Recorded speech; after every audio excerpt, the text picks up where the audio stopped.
Yeah, I want to test this. What is this? The first alert. I bought it from the Costco.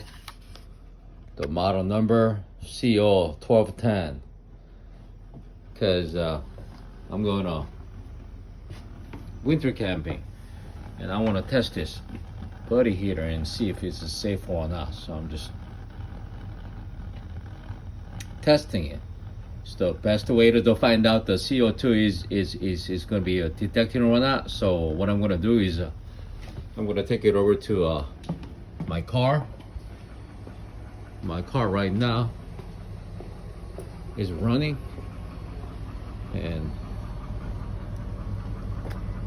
what I could do, I could just put it right under here.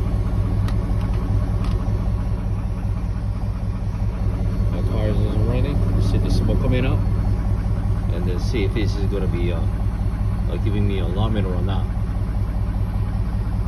Let's see.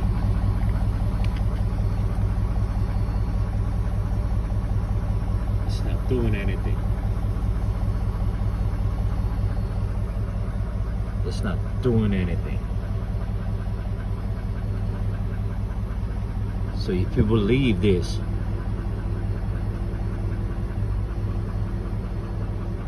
you will die.